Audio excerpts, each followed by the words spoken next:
Welcome to Living the Dream Iowa Life. I'm your host, Hannah Nuss, and each weekday we'll share enthusiasm for what's possible and dive into the stories of Iowans living their dream lives right here in the heartland. Whether you're chasing a big goal or just looking for a little inspiration, we've got you covered. Let's change the world together. This is Living the Dream Iowa Life. Let's go.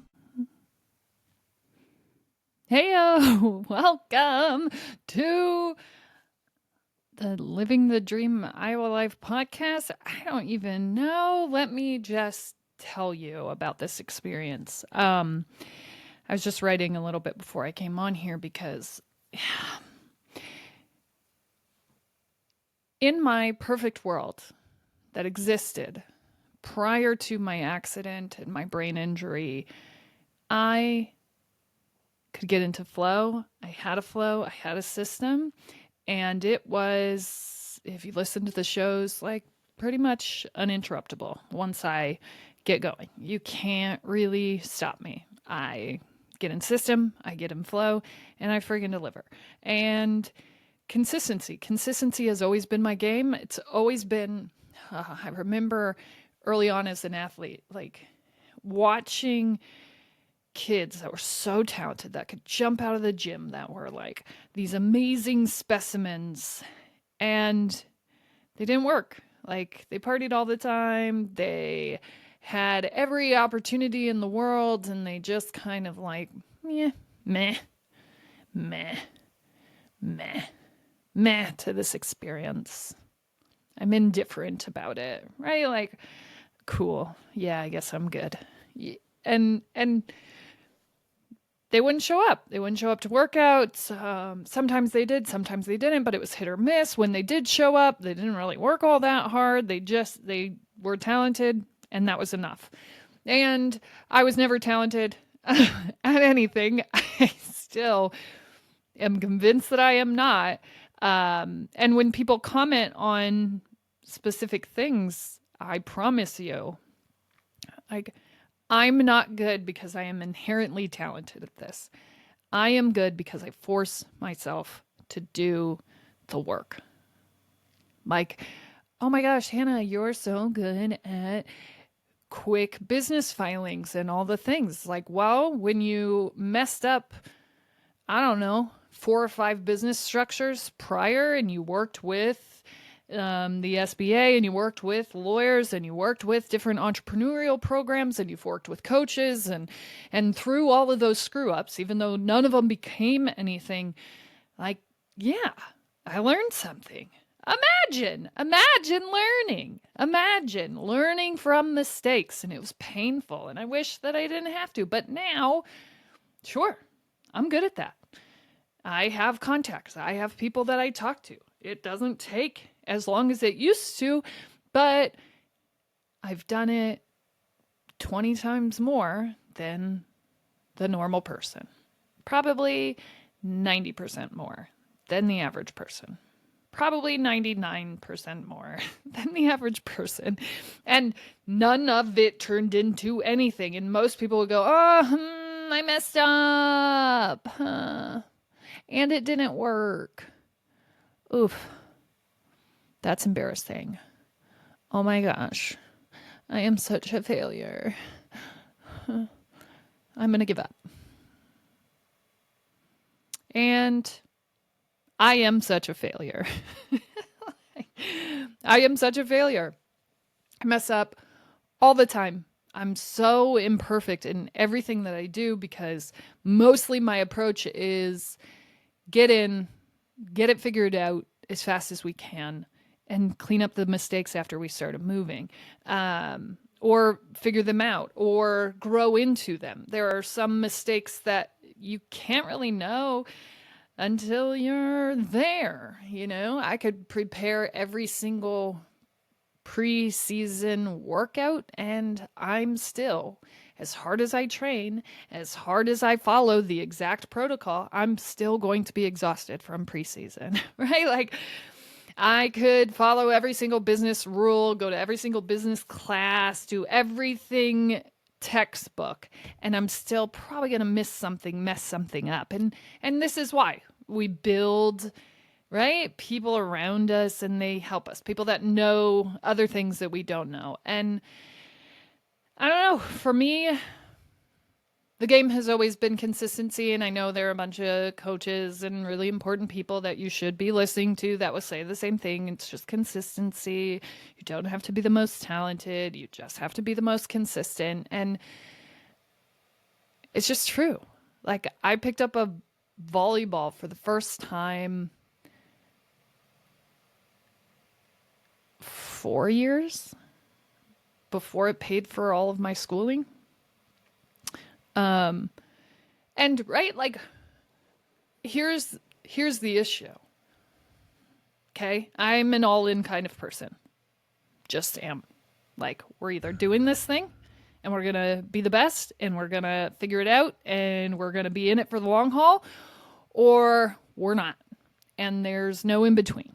Like, I'm either going to become the best, we're going to win the whole thing, or we're out. Like, there is no, I don't know, there's no in between for me. There just isn't. I wish I was different. I am not. And when I was younger, I remember telling my parents, and I wrote about this in my first book, like, I want to be a Division I athlete. I want to play Division I basketball. I had Michigan Wolverines basketball pictures literally plastered my entire wall. I had Michigan, everything. Like, that was my dream school. I'm going to be a Division I athlete. That's what I'm going to do. And, my parents were like, yeah, great. Okay. You should do that. Great idea. Wonderful. We don't have money to pay for you to go to college. It's probably a good idea you figure out how to get someone to pay for it. And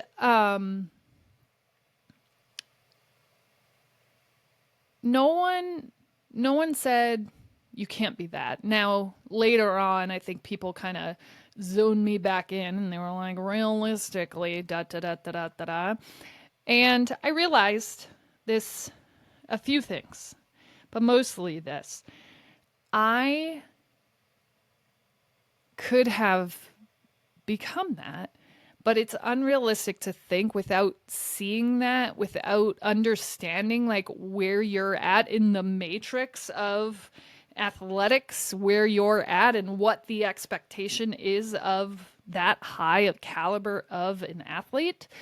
I couldn't really match that. Right? So like, here I am saying I want to be a Division I basketball player at that point, and my parents are going, oh my gosh, you can do anything you want. And then like, the only thing I have access to is open gyms and like a couple of camps and, playing on some travel teams. Well, like, all of that's fine, except for I'm only competing against, I don't know, B or C level teams, and I don't realize that. So even if I get to the highest level of competition, I'm winning, I'm slaying, yay, go girl, I'm still light years below the best of the best. And I have no idea how far I am from that. And no one's explaining that to me, right? Like, hey, Hannah, yeah, you're pretty good. You got second place at state, but your state would be like, in the grand scheme of things, winning your state. I gotta move this candle back, girl. Winning your state still puts you like 80 teams below the best team in the state. And so I couldn't see what those kids were doing. I couldn't see how much better they were than me, because this is what I did, right? Like, I study them. What are they doing? How are they moving? How is this possible? And then you go, oh, well, maybe it's their parents or their connection. But even that, okay, then who do we need to be connected to? What needs to happen? How do we get this done? How do we put ourselves in that position? Well, without understanding or putting ourselves, like my family putting me in a understanding of the patterns and how it works, I couldn't really get where I was at. So I felt like I am good. I am good. Michigan is not crazy. And, at that point, you couldn't watch female athletics on TV. So I would have never known now luckily I had Sports Illustrated magazine kids. And so I got to see, listen, Rebecca Lobo, New York Liberty. Okay, we're going from Michigan to New York Liberty. This is the dream life. This is what we're going to do. Perfect. And I could see that piece, but I couldn't see all of the steps that led up to that or all of the different patterns that had to happen to make that happen. And because I couldn't see how much better people were than me, I had no idea that I needed to work harder, that I needed to find myself more open gyms, that I needed to be shooting my basketball every single day, that I needed to be doing X, Y, and Z to get there. And dude, that sucked. Right? And I think there's always this debate. And I've been thinking about this a lot lately. Because there's always this debate. And I have said this. Oh, did I miss out on life because I did this athlete thing? I didn't have a normal college experience. And just this week, I was thinking, the normal college experience is normal. There's no entry to that experience. Anyone who can apply for a loan, who can, graduate high school and blah, blah, blah, blah, blah. But for the most part, pretty low barrier to entry if that's something that you want. And not even a required experience in life. So here I am questioning whether or not my athletics experience was worth it because I missed out on the normal. And here is what I think now.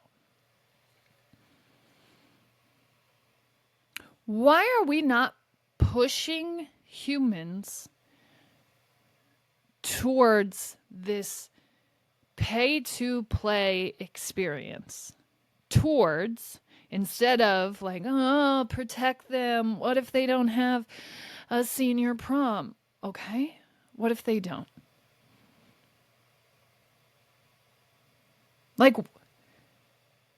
Why is the normal experience what we wish upon everyone? And this abnormal, sort of hyper committed experience so shamed?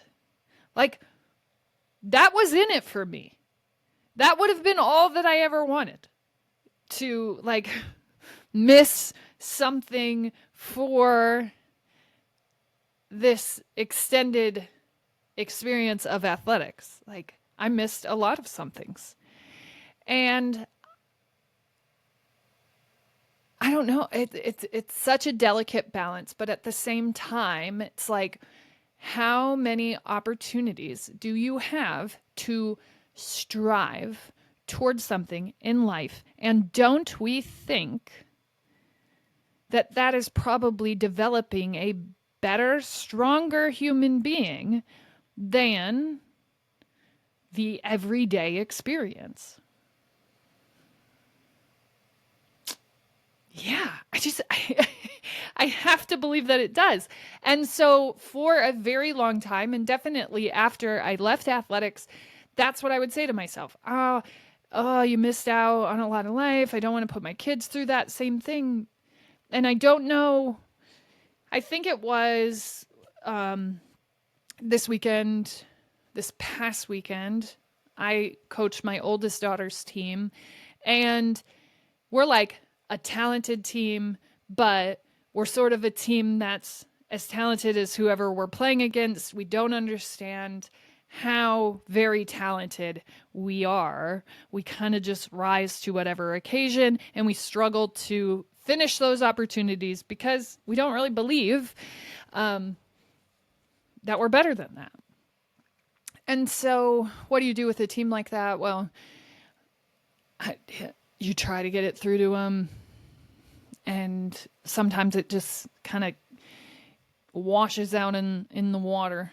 eventually, once you've like experienced the adverse reaction to not getting what you were going after. Now, we had that experience plenty of times that we didn't really ever catch on to that like maybe we are a good team. But I think we had a pretty good new team, so different makeup. But almost instantly, because my oldest was just like, we didn't get there, upset. Like I want to go to nationals. I want that experience. What the heck? Like, what do I got to do? And I'm like, her and my husband and me, and we're all having kind of these conversations about it. And it's just kind of like, oh, get over it. You didn't make it, keep going. And she can't, right? Which, like, to the rest of the world, we'd be going, oh my gosh, get over it. You didn't win. Like, okay, you're not even good. Get over it. Move on. Like, no, you didn't win. So we're coming up short of whatever goal you set for yourself. What are we going to do about it? What do we want to do about it? Do you want to get better? And my husband had said to her at one point in their discussions, like, were you the best player in that tournament? Can you honestly say that you were a top player in that tournament? And the answer would have been no from her, right?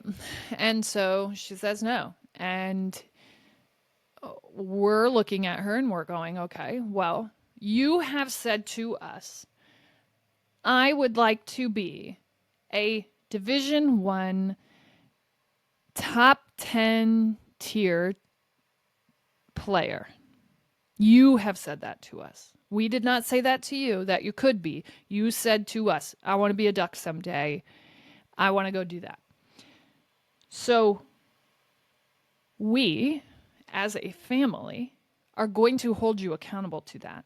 Not only are we going to hold you accountable now because of our experience of, like, my husband was a big fish in a small pond and he never had kind of reality. He just had similar to what I had, like, you're so great. And I think he knew that there were people better than him, but again, no perception of reality, because a lot of times, right, ego based parenting structures, and not always, and it's not always the parents, right? But sometimes in the ego-based parent structures, like, you also don't want to know where your kid lines up, right? Because they're going to come up short. And what are you going to do if they can't get there? What are you going to do if they don't get there?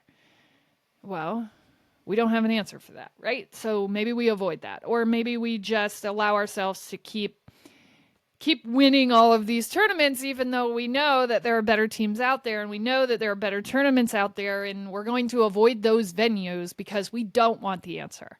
We don't want the answer that we're not good enough. We don't want the answer that we haven't prepared enough, that we haven't put in enough work. We don't want that answer, because we're not going to come back and analyze it. We're going to go, oh my gosh, you did so great. You're so amazing. The refs were terrible, or those teams were just, I bet they play all the time. Literally, these are some of the excuses that I had this weekend, because yes, I was a poor little baby. Like, we could have won, because we could have, right?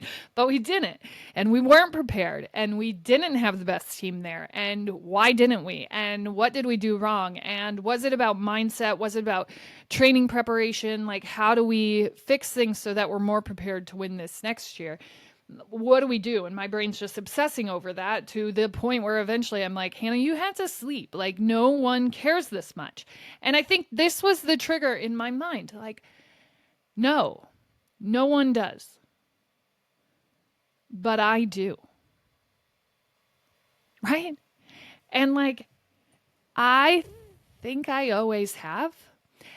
And I think I am obsessive to the point of maybe even like psychosis. I don't know. But, like, how do we get to that dream? How do we make that happen? How does this become something that we can do? And what are the things that got in the way of that? And I don't, to me, I always think that putting yourself in that room and letting yourself experience that in some way is one of the most powerful ways to kind of mirror that experience, or to put yourself in that place, in that reality, and then to have mentors around you talking you through, like, hey, do you notice that this top 10 team, their warm up looks like what most teams would be doing for a practice? They're sweating. They have to drink water after their warm up. They're so exhausted, right? What team would do that? And why would they do that? Because they're going to play a game. Well, look at the two. Here's a team that's not ranked, and here's a team that is ranked. And they're about to just wipe the floor with this team that's not ranked. And yes, they are better, but they are also better prepared, and they are putting in that work. And so I think one of the most powerful things that we can do for people is show them what they're going after as much as we possibly can. Allow them to wear those shoes well before they fit.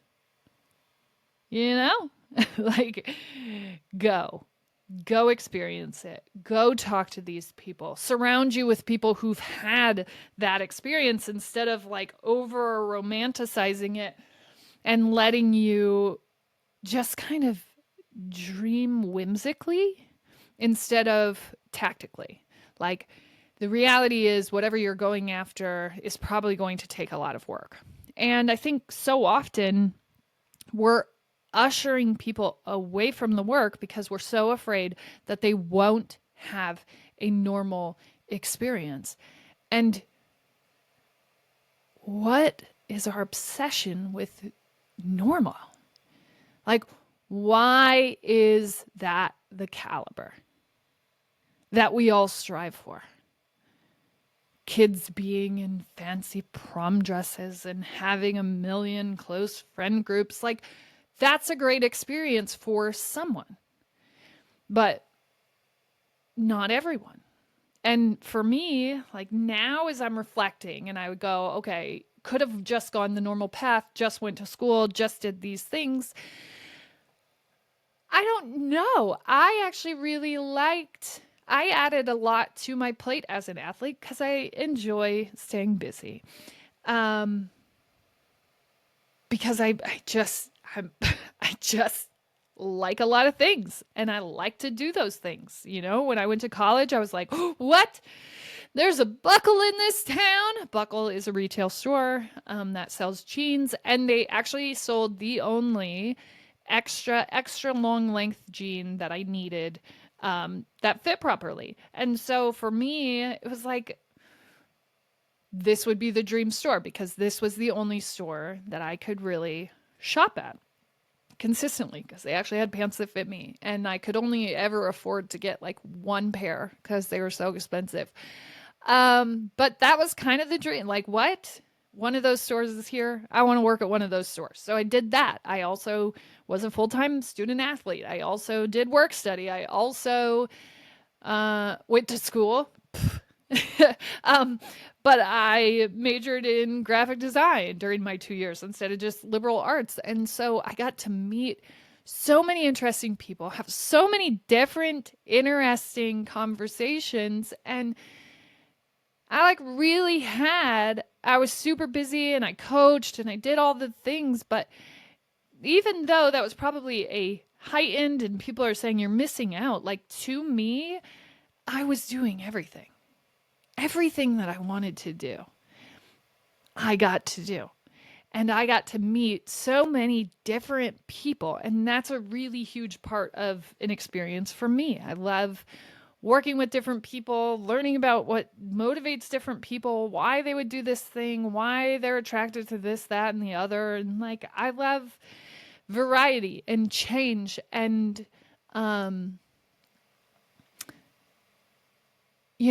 I think so many people along my road were kind of trying to save me from missing out on life. But that is how I experience life. And that's how I prefer to experience life. And we don't know what someone values over the next person. I think it's really safe to assume that every teenage girl wants that normal prom, I have huge groups of besties experience. And it's really easy to push them into that. Don't you want a boyfriend? Don't you want to be normal? Don't you want to text all day and do TikTok dances? Don't you want to be that? Aren't you missing out? What are you going to do if you don't have that normal experience? Like, why is that the norm? And why strive to be normal when you are exceptional?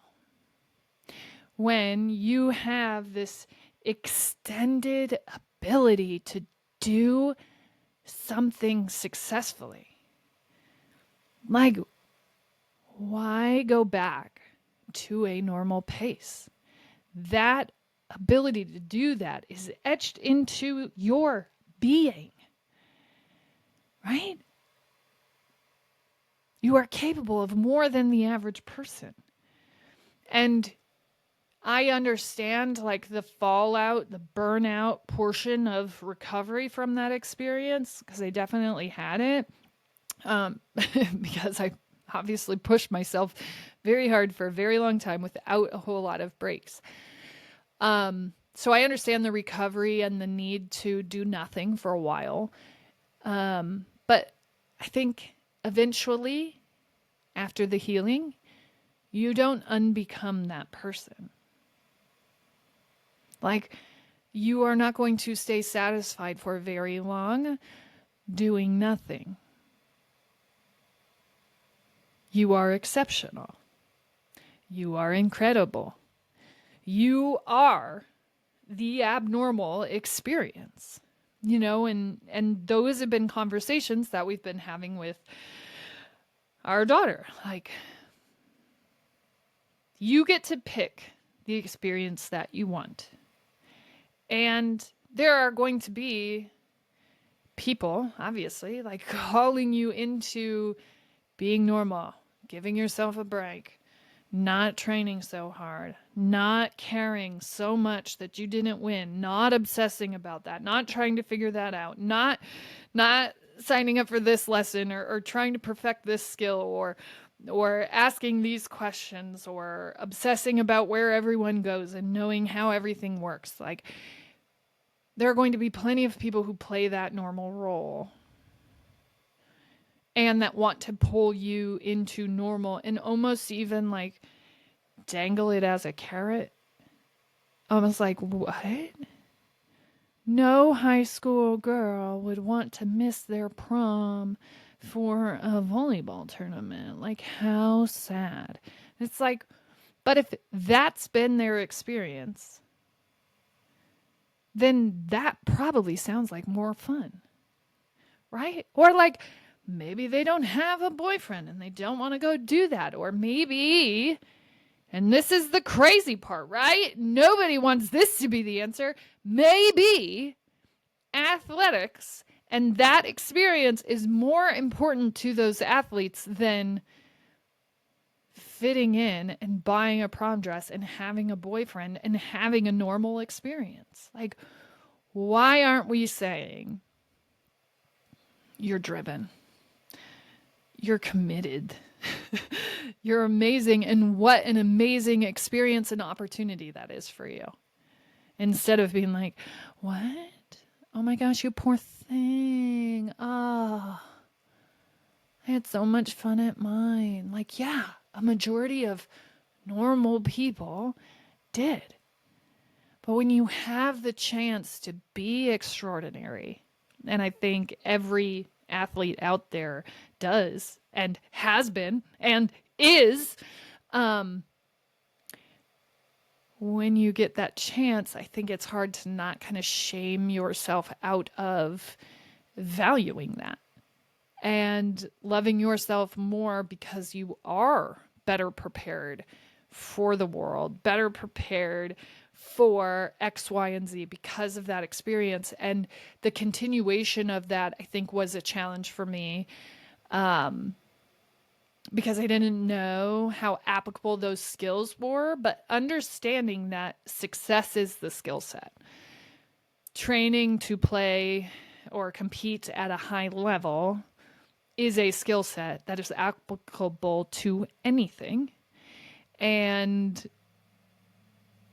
most people don't have that experience. And that's why there's such a strong callback for the normal experience and robbing kids of the normal experience. But, like, why isn't it giving them an opportunity to have an exceptional experience if they're capable and want it? And I understand there's not always respect in how that gets handled, but that's so weird that a kid or an athlete would not really have a normal life. But it's not weird for this mass majority of people to fall into the same exact way of life. Doesn't that seem weird? I don't know. I'm going to break this down more. I got more thoughts on that. Anyways, you're smart, you're strong, you're beautiful. What are you going to do? Change the world.